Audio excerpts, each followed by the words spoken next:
June 13వ తారీఖు శుక్రవారం రోజున మేషరాశి వారిని ఒక వ్యక్తి ఇలా అడుగుతారు, అస్సలు చెప్పకూడదు. అలా చెప్పటం వల్ల మీకు చాలా రకాల సమస్యలు అయితే వస్తాయి. అయితే జూన్ 13వ తారీఖు శుక్రవారం రోజున మేషరాశి వ్యక్తులను ఎలాంటి శ్రీ వారాహీదేవి జ్యోతిష్యాలయం నెంబర్ 1 వశీకరణ స్పెషలిస్ట్ పండిత్ నంబూదరి విద్య, ఉద్యోగం, వ్యాపారం, పెళ్లి, ప్రేమించి మోసపోవటం, ఆరోగ్య సమస్యలు, నాగదోషం, సంతానం, భార్యాభర్తల మధ్య గొడవలు, అత్తాకోడళ్ల మధ్య గొడవలు, స్త్రీ పురుషుల వశీకరణం, ధనం నిలకడగా లేకపోవటం, రాజకీయం, వామచార దోషం, మీ యొక్క ఎటువంటి సమస్యలు అయినా సరే 24 గంటల్లోనే పరిష్కారం లభించును. వీరి యొక్క కాంటాక్ట్ నెంబర్ వచ్చి 9043637512. నమ్మకంతో గురువు గారిని సంప్రదించండి. మీ యొక్క ప్రతి సమస్యను తొలగించుకోండి. వ్యక్తులు ఎలా అడుగుతారో అసలు ఎందుకు చెప్పకూడదు?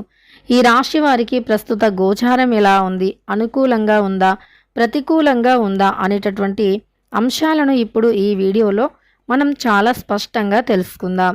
ఇక వీడియోలోకి వెళితే గనక మేషరాశి అనేది రాశి చక్రంలో మొట్టమొదటి రాశి. అశ్విని నక్షత్రం 1, 2, 3, 4 పాదాలు, భరణి నక్షత్రం 1, 2, 3, 4 పాదాలు, కృత్తికా నక్షత్రం 1వ పాదంలో జన్మించిన వ్యక్తులని మేషరాశి వారిగా పరిగణిస్తూ ఉంటారు. ఈ రాశ్యాధిపతి వచ్చేసి కుజుడు. ఇక మేషరాశిలో జన్మించినటువంటి వ్యక్తులకి ప్రస్తుతం గోచారం అనేది ఎలా ఉంది అంటే గనక కష్టపడితే ఫలితం అనేది ఉంటుంది. అంటే కొంతమందికి కొన్నిసార్లు కష్టపడకుండానే ఫలితం అనేది వస్తూ ఉంటుంది. కానీ ఈ రాశి వారికి మాత్రం కష్టపడితే మాత్రమే ఫలితం అనేది ఉంటుంది. కష్టానికి తగినటువంటి ప్రతిఫలం మాత్రమే ఉంటుంది. అయితే ఈ రాశిలో జన్మించినటువంటి వ్యక్తులు ఎంత కష్టపడితే అంత మంచి ఫలితం అయితే ఉంటుంది అని చెప్పుకోవచ్చు. వీరికి జీవితంలో కూడా ఎదగాలి అనేటటువంటి ఆలోచన అయితే ఎక్కువగా ఉంటుంది.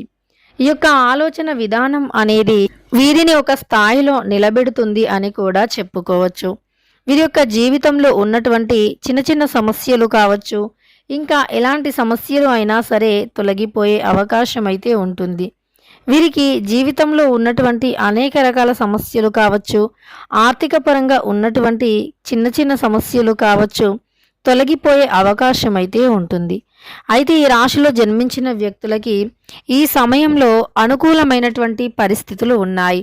కానీ కొంతమంది విషయంలో జాగ్రత్తగా ఉండాలి. వారు మిమ్మల్ని కొన్ని ముఖ్యమైనటువంటి సమాచారాన్ని మీ దగ్గర నుండి లాగి మీకు ఏదైనా సరే సమస్యను తెచ్చిపెట్టే అవకాశం అయితే ఉంటుంది అని చెప్పుకోవచ్చు. కనుక మీరు ఈ విషయంలో అయితే చాలా జాగ్రత్తగా ఉండాలి. ఈ విషయంలో మీరు ఎంత జాగ్రత్తగా ఉంటే మీకు అంత మంచి ఫలితం అయితే ఉంటుంది. ఇక ఈ రాశిలో జన్మించిన వ్యక్తులకి నూతనంగా చాలా అవకాశాలు కూడా లభిస్తాయి. ఈ అవకాశాల వల్ల మీరు ఉన్నతమైనటువంటి స్థాయికి ఎదుగుతారు. కానీ వీటిని చాలా తెలివిగా ఉపయోగించుకోవాలి. ఈ యొక్క అవకాశాలను ఎంత తెలివిగా ఉపయోగించుకుంటే అంత మంచి ఫలితం అయితే ఉంటుంది. మేషరాశిలో జన్మించినటువంటి వ్యక్తులకి ప్రస్తుతం అయితే గోచారం చాలా అనుకూలంగా ఉంది. అయితే ఎప్పుడైనా సరే మనకు గ్రహాలు అనేవి ఒక రాశి నుండి ఒక రాశికి మార్పు చెందుతూ ఉంటాయి. ఇలా ఒక రాశి నుండి ఇంకొక రాశికి మార్పు చెందటం వల్ల అక్కడ కొన్ని ప్రత్యేకమైనటువంటి యోగాలు ఏర్పడతాయి. కొన్నిసార్లు శుభయోగాలు అంటే గ్రహాల యొక్క అనుకూలతను బట్టి, గ్రహాల యొక్క స్థానాన్ని బట్టి శుభ అశుభ అనేది నిర్ణయించబడుతూ ఉంటుంది. గ్రహాలు అనేవి ఎప్పుడైతే అంటే ముఖ్యంగా మనకు అదృష్ట స్థాయిలో ఉంటాయో, గ్రహాలు బల స్థాయిలో ఉంటాయో ఆ వ్యక్తులకి అదృష్టం విపరీతంగా ఉంటుంది. నీచ స్థాయిలో ఉంటే మాత్రం అంటే నీచ స్థానంలో ఉంటే మాత్రం వారికి దురదృష్టం అనేది ఉంటుంది. ఇక ఈ రాశిలో జన్మించినటువంటి వ్యక్తులకి అదృష్టం అనేది కలిసి రావాలి అంటే నీచ స్థాయిలో కాకుండా గ్రహాలు అన్నీ కూడా అనుకూలమైనటువంటి స్థాయిలో ఉంటాయి. కానీ కొన్నిసార్లు వీరు ఎవరు చెప్పినా వినని పనులు కొన్ని చేస్తూ ఉంటారు. తద్వారా వీరికి చాలా నష్టాలు కూడా ఎదురవుతూ ఉంటాయి. అయితే ఈ యొక్క రాశిలో జన్మించిన వ్యక్తుల స్వభావం ఎలా ఉంటుంది అంటే కొన్నిసార్లు వారు ఏది చేసినా అది 100% రైట్ అని భావిస్తూ ఉంటారు. బట్ అది 100% కూడా అది రాంగ్ అని వారు గ్రహించలేకపోతూ ఉంటారు. వారు ఏ పని చేసినా అన్నీ కూడా కలిసి వస్తాయని అనుకుంటూ ఉంటారు. కానీ కొన్నిసార్లు అది చిన్న చిన్న పొరపాట్ల వల్ల అది చాలా లాస్‌ని తెచ్చిపెడుతుందని అంటే నష్టాలను తెచ్చిపెడుతుంది అని గ్రహించలేకపోతూ ఉంటారు. ఇది పూర్తిగా వారు తెలుసుకునే లోపే చాలా వరకు నష్టపోతూ ఉంటారు. ఇలా వీరు ఎదుటి వ్యక్తులు చెప్పిన మాటను వినకుండా నష్టాల పాలయ్యేటటువంటి వ్యక్తిత్వాన్ని కలిగి ఉంటారు ఈ యొక్క రాశివారు. ఇక కష్టపడితే ప్రతిఫలం అనేది ఉంటుంది. కానీ కొన్ని విషయాలలో, కొన్ని సందర్భాలలో ఎదుటి వ్యక్తి ఏం చెబుతున్నారో అర్థం చేసుకునే పరిస్థితులు ఉంటే గనక వీరు అదృష్టం అనేది ఎక్కువగా వీరికి ఉంటుంది. అలానే వీరు ఏదైతే స్థాయిలో ఉండాలి అనుకుంటున్నారో ఆ స్థాయిలో ఉంటారు అని కూడా చెప్పుకోవచ్చు. అదేవిధంగా ఈ రాశిలో జన్మించినటువంటి వ్యక్తులకి శుభయోగాలు అధికంగా ఉంటాయి. ఈ రాశిలో జన్మించినటువంటి వ్యక్తులకి గ్రహాల అనుకూలత కూడా చాలా అధికంగా ఉంటుంది. గ్రహ స్థాయి కూడా వీరికి అనుకూలంగా ఉన్నప్పటికీ వీరి యొక్క సొంత తెలివితేటలు అంటే ఉపయోగించుకోకపోవటం వల్ల నష్టాలు ఎదురవుతూ ఉంటాయి. వీరు సొంతంగా తెలివితేటలతో సొంతంగా నిర్ణయాలు తీసుకోవాలి. కొన్నిసార్లు తెలివి లేకుండా అంటే ఈ రాశిలో జన్మించినటువంటి వ్యక్తులకి గోచారం అనుకూలంగా ఉన్నందువల్ల మీ సొంత తెలివితేటలను ఉపయోగించండి. అంటే మీరు సొంతంగా ఏదైతే తెలివిని ఉపయోగిస్తూ ఉన్నారో అది మీకు అనుకూలంగా ఉంటుంది.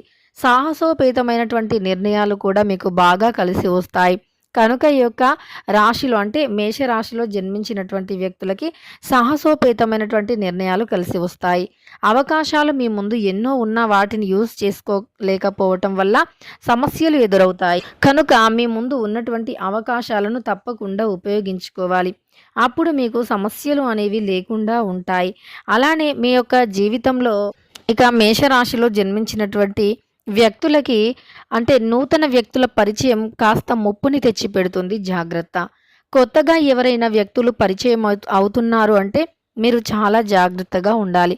కొత్త వ్యక్తుల పరిచయాలతో మీరు చాలా అంటే చాలా నలిగిపోయే అవకాశం ఉంటుంది. వ్యక్తులు బాగానే మాట్లాడుతున్నారు కదా, మంచి మనస్సేనేమో అనుకోవటం పొరపాటు.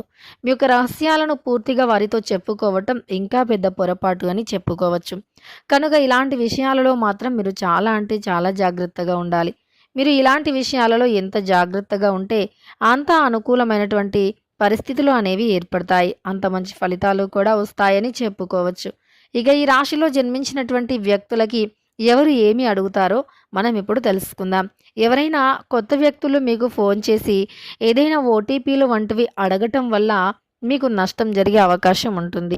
కనుక ఆ ఓటీపీలు వంటివి మీరు పొరపాటున కూడా చెప్పుకోకూడదు. అలా చెప్పటం వల్ల సమస్యలు అనేవి ఎదురవుతూ ఉంటాయి. మీరు పొరపాటున కూడా ఓటీపీలు కానీ అలానే కొత్త వ్యక్తులతో ఇంకా ఏదైనా మీ యొక్క పర్సనల్స్ కానీ చెప్పుకోకూడదు. వారు ఏవైనా మీ నుండి కొన్ని రహస్యాలను లాగి మిమ్మల్ని నష్టానికి అంటే నష్టాల పాలు చేసే అవకాశం అయితే ఉంటుంది. కాబట్టి కొత్త వ్యక్తులు ఏదైనా మీ గురించి రహస్యాలను అడిగినప్పుడు చెప్పుకోకూడదు. భూములపైన మీరు ఇన్వెస్ట్ చేస్తే గనక ఫ్యూచర్లో మీరు ధనవంతులయ్యే అవకాశం కూడా ఉంటుంది. ఇల్లు స్థలాలపైన ఇన్వెస్ట్ చేస్తే ఇంకా మంచి ఫలితం అనేది ఉంటుంది. అలానే ఫ్యూచర్‌లో మీరు డబ్బు పరంగా, ఆర్థిక పరంగా ఇబ్బంది పడే అంటే అవకాశం అయితే ఉండదు. మీరు ఇబ్బంది పడేటటువంటి అవకాశం అయితే లేకుండా ఉంటుంది. దానితో పాటు మీ యొక్క జాతకంలో ఉండేటటువంటి చిన్న చిన్న సమస్యలు కూడా ఈ సమయంలో తొలగిపోతూ ఉంటాయి. కానీ అనుభవజ్ఞులైనటువంటి వ్యక్తుల సలహాల సూచనల మేరకు నడుచుకోవాలి.